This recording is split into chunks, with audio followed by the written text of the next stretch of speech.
Salam sejahtera semua. Jadi kali ini kita akan masuk bab 8, daya dan gerakan. Untuk memahami bab 8, kamu perlulah memahami juga sejarah kajian mengenai daya. Siapakah pengkaji dan bagaimanakah daya dikaji? Jadi siapakah pengkaji ini? Beliau ialah Sir Isaac Newton. Jadi kamu sudah tengok video dia, iaitu berkaitan dengan his life story. Jadi bagaimanakah Sir Isaac Newton memulakan kajian mengenai daya? Pada suatu hari, Sir Isaac Newton berehat di bawah pokok apel. Tiba-tiba, sebiji buah apel jatuh ke ribanya. Bermula dari sinilah Sir Isaac berfikir, apakah yang menyebabkan apel ini jatuh ke bawah? Dan beliau melihat objek sentiasa jatuh ke arah menghala ke bumi ataupun ke tanah. Jadi bermula di sinilah Sir Isaac membuat kajian dan beliau mendapati tidak kira di mana kita berada di bumi ini, setiap objek yang jatuh ke bawah ataupun setiap objek yang didapati jatuh akan sentiasa menghala ke pusat bumi. Seolah-olah ada medan magnet yang kuat yang menarik objek itu jatuh ke bawah. Seperti yang ditunjukkan dalam gambar ini. Jadi Sir Isaac teruslah membuat kajian demi kajian, dan akhirnya terciptalah Newton's Law. Newton's Law terdiri daripada first, second, and third law. Dalam bahasa Melayu dikenali sebagai hukum Newton. Hukum Newton yang pertama menyatakan objek yang berada dalam keadaan pegun akan kekal dalam keadaan pegun. Objek yang bergerak dengan laju seragam dalam garis lurus akan terus berada dalam keadaan bergerak kecuali terdapat daya luar yang bertindak ke atasnya. Sekali lagi, objek yang bergerak dengan laju seragam dalam garis lurus akan terus berada dalam keadaan bergerak kecuali terdapat daya luar yang bertindak ke atasnya. Hukum Newton yang kedua, pecutan sesuatu objek bergantung pada daya bersih yang bertindak ke atas objek, manakala jisim yang besar membataskan pecutan sesuatu objek. Hukum Newton yang ketiga pula menyatakan setiap daya mempunyai daya tindak balas pada magnitud sama tetapi pada arah yang bertentangan. Sekali lagi, setiap daya mempunyai daya tindak balas pada magnitud sama tetapi pada arah bertentangan. Jadi kamu akan lihat bagaimana hukum Newton ini digunakan dalam bab ini. Kamu perlu juga menggunakan rumusan untuk memahami apa yang kamu akan belajar dalam bab 8. Jadi untuk subtopik 8.1 iaitu daya, kamu akan belajar tentang jenis daya, ciri-ciri daya, bagaimana mengukur daya dalam unit SI dengan neraca spring, dan setiap daya tindakan terdapat daya tindak balas yang sama magnitud tetapi bertentangan arah. Untuk subtopik 8.2 pula, iaitu berkaitan dengan kesan daya, kamu akan belajar tentang kesan tindakan daya, perbezaan ketumpatan dan kesan keapungan dalam kehidupan harian, sistem tuas, momen daya, tekanan dan aplikasinya dalam kehidupan harian, tekanan gas dan teori kinetik gas, tekanan atmosfera dan kesan altitude terhadap tekanan atmosfera, dan kesan kedalaman terhadap tekanan cecair.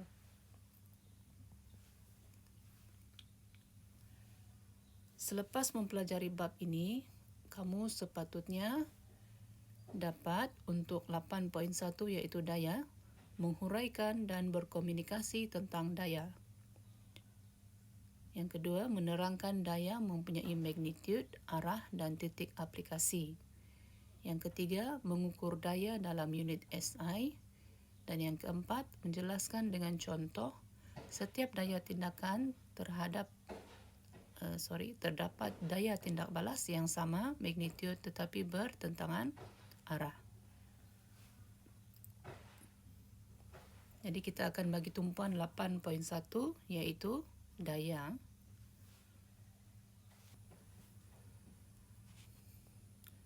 Bagi bab 8 ini, sila pastikan kamu baca pendahuluan untuk bab 8 ini. Semua aktiviti dalam kehidupan harian melibatkan daya. Kita memerlukan daya untuk menghasilkan gerakan. Apakah maksud daya? Apakah kesan daya terhadap aktiviti kehidupan harian? Daya berada di sekeliling kita. Daya merupakan bahagian penting dalam kehidupan kita. Apabila anda berjalan atau berlari, mengunyah makanan atau mengangkat objek, anda mengenakan daya. Anda tidak dapat melihat daya tetapi boleh merasai kesannya. Pernahkah anda menyertai pertandingan bola sepak atau acara sukan tarik tali? Semua aktiviti ini memerlukan daya tolakan atau daya tarikan. Dalam pertandingan bola sepak, anda menendang bola itu dengan daya tolakan. Manakala dalam acara sukan tarik tali, kedua-dua pasukan menarik tali itu dengan kuat untuk menang.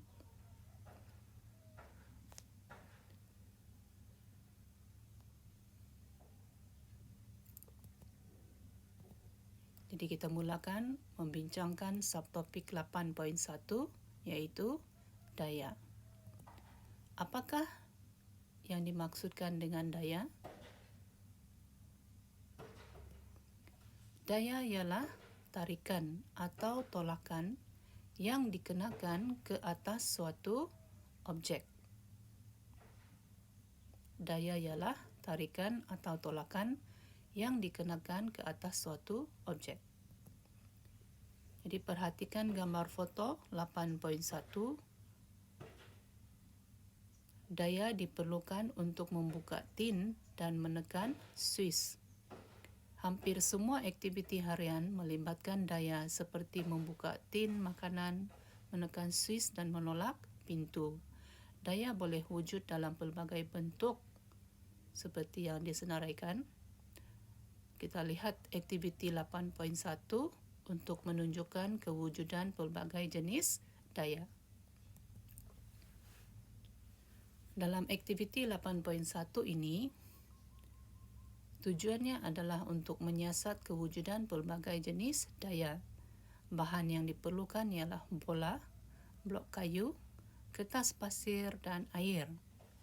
Radas yang perlu pula ialah spring, kaki retot dan pengapit, pemberat 50 gram, pikar dan pembaris meter.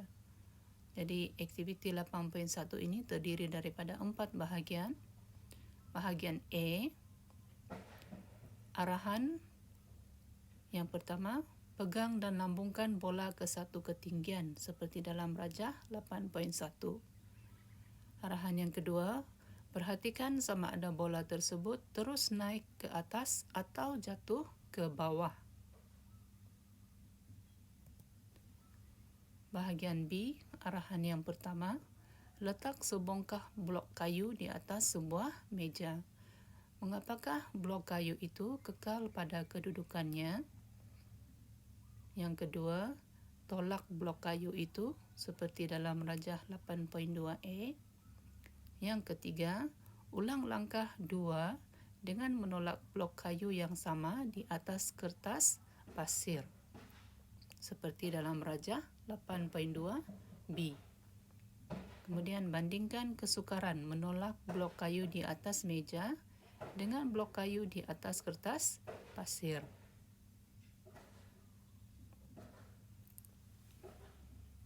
Bahagian C, arahan yang pertama, gantungkan seutas spring pada sebuah kaki retot. Yang kedua, gantungkan pemberat 50 gram di hujung spring itu seperti dalam rajah 8.3. Arahan yang ketiga, perhatikan perubahan pada panjang spring. Arahan yang keempat, alihkan pemberat dan perhatikan perubahan pada panjang spring. Bahagian D, arahan yang pertama, letakkan sebongkah blok kayu di atas permukaan air di dalam sebuah bikar seperti dalam rajah 8.4. Arahan yang kedua, tekan blok kayu ke dasar bikar dan lepaskan. Arahan yang ketiga, perhatikan perkara yang berlaku terhadap blok kayu itu. Jadi kamu perlu jawab soalan ini. Yang pertama, kenal pasti jenis daya yang terlibat dalam aktiviti A, B, C dan D. Soalan yang kedua, apakah jenis daya yang bertindak ke atas objek yang pegun? Dan soalan ketiga, apakah jenis daya yang menentang gerakan objek?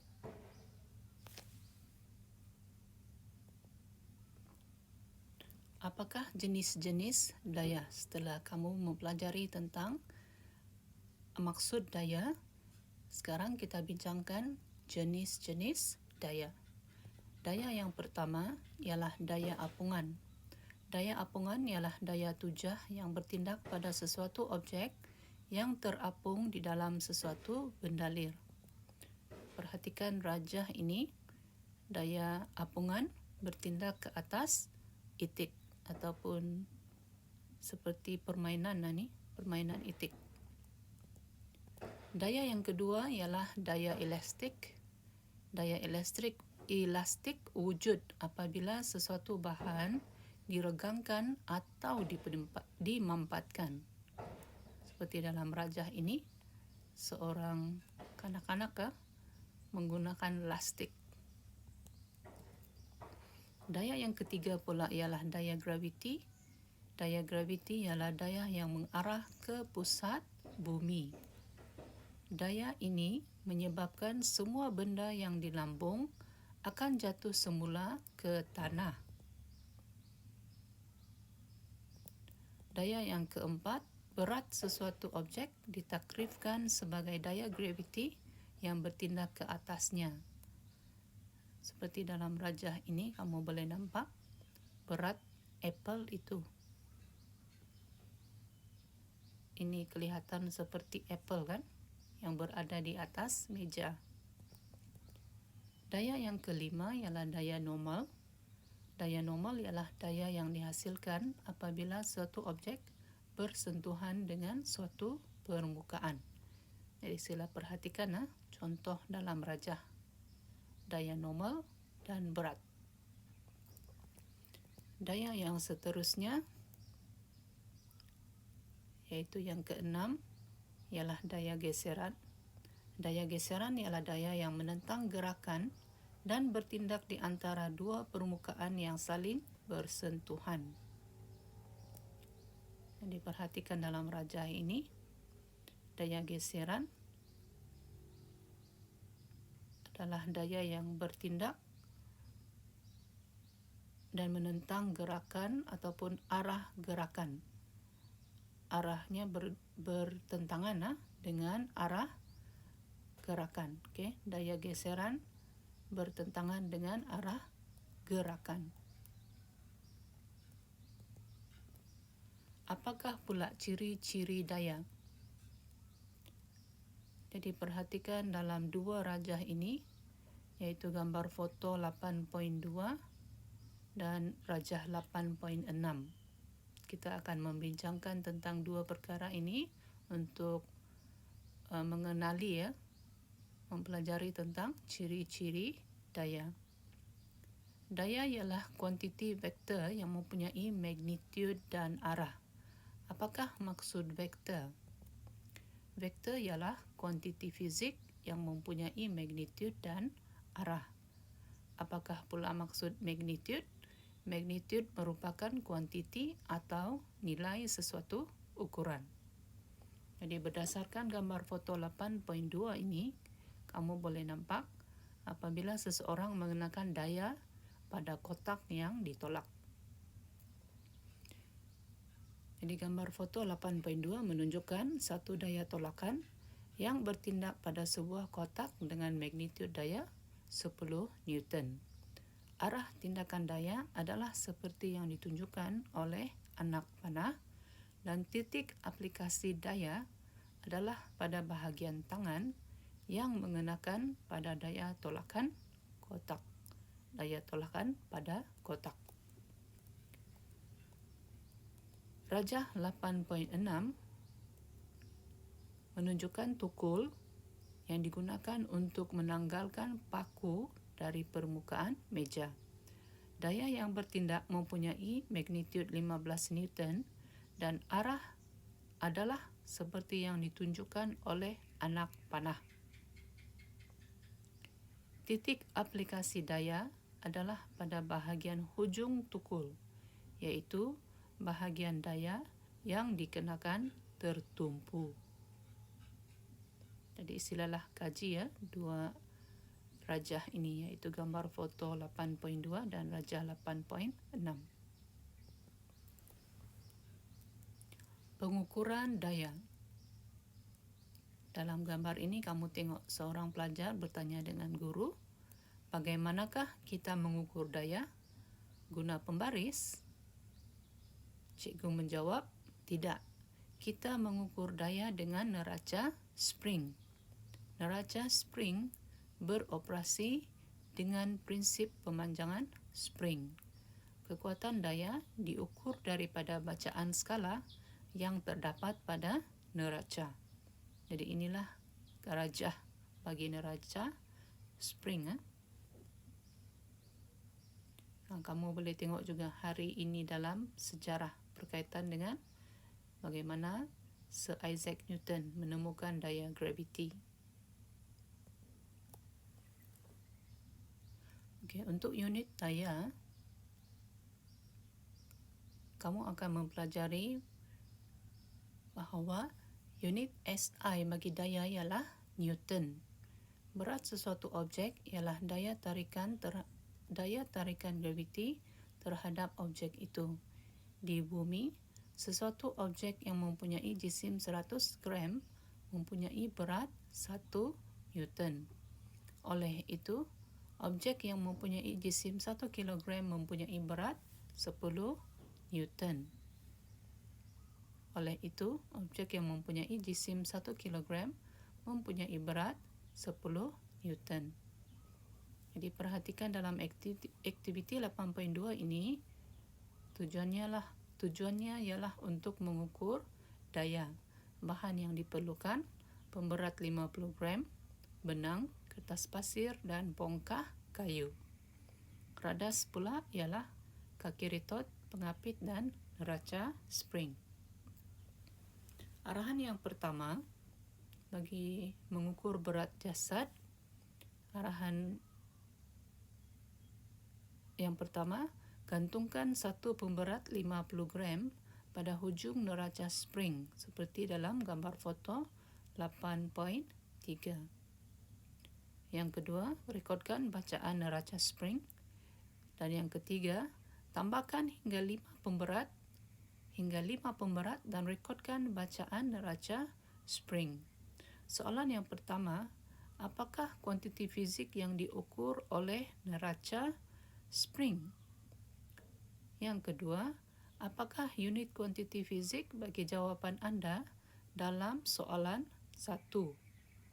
Dan yang ketiga, apakah yang berlaku kepada bacaan neraca spring apabila bilangan pemberat ditambahkan?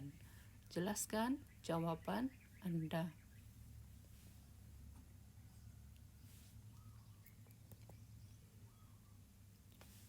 Untuk aktiviti B pula, iaitu mengukur daya geseran. Arahan yang pertama, sediakan radas seperti yang ditunjukkan dalam gambar foto 8.4. Arahan yang kedua, tarik neraca spring sehingga bongkah kayu itu mula bergerak dan catatkan bacaan neraca spring pada masa itu. Yang ketiga, ulang aktiviti dengan menarik bongkah kayu di atas kertas pasir. Soalan yang pertama, bongkah kayu hanya bergerak apabila daya tarikan yang cukup bertindak padanya. Daya apakah yang menghalang gerakan bongkah kayu?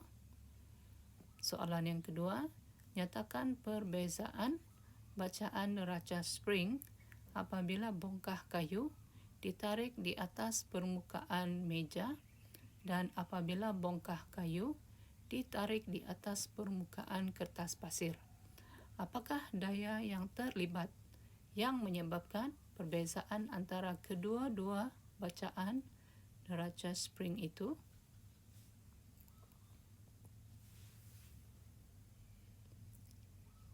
Seterusnya, kamu mempelajari tentang pasangan daya tindakan, daya tindak balas. Okey, pasangan daya tindakan, daya tindak balas. Lihat objek dalam gambar foto 8.5, iaitu kereta dan apel yang berada dalam keadaan pegun. Mengapakah objek-objek tersebut berada dalam keadaan pegun? Apakah daya-daya yang bertindak ke atas objek-objek itu? Hukum Newton ketiga menyatakan bahawa bagi setiap daya tindakan terdapat daya tindak balas yang sama magnitud tetapi bertentangan arah. Jadi terdapat 3 situasi yang berbeza untuk menerangkan konsep ini. Situasi yang pertama, jasad yang kekal di atas meja. Penerangan untuk situasi ini, jasad seperti buku yang kekal di atas meja mengalami tindakan daya tarikan graviti yang dikenali sebagai berat. Pada masa yang sama, daya tindak balas yang disebut daya normal akan wujud dalam arah bertentangan. Buku kekal di atas meja kerana magnitud berat, iaitu daya tindakan, adalah sama dengan daya normal, iaitu daya tindak balas. Jadi perhatikan rajah 8.7 berkenaan dengan daya normal dan berat.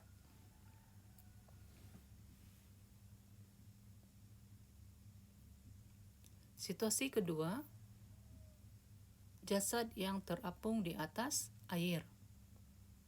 Penerangan untuk situasi ini, jasad seperti bongkah kayu yang terapung di atas air juga mengalami tindakan daya graviti yang dikenali sebagai berat. Pada masa yang sama, daya tindak balas yang disebut daya apungan akan wujud dalam arah yang bertentangan.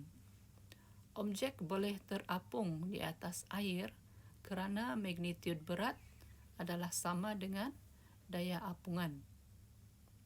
Objek boleh terapung di atas air kerana magnitud berat adalah sama dengan daya apungan.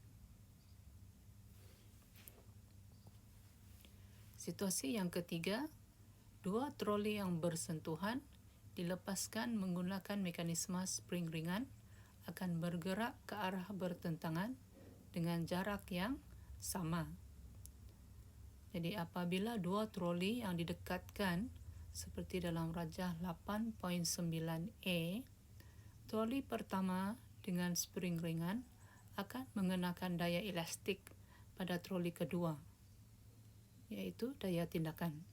Pada masa yang sama, troli kedua akan mengenakan daya elastik yang sama magnitud tetapi pada arah yang bertentangan, iaitu daya tindak balas. Selepas dua troli yang bersentuhan dilepaskan seperti dalam rajah 8.9b, kedua-dua troli itu akan bergerak ke arah bertentangan dengan jarak yang sama. Jadi silalah pahami ya, 3 situasi ini yang dapat menjelaskan konsep hukum Newton ketiga. Hukum Newton ketiga. Jadi kita sudah sampai ke penamat untuk subtopik 8.1. Jadi setakat ini, terima kasih.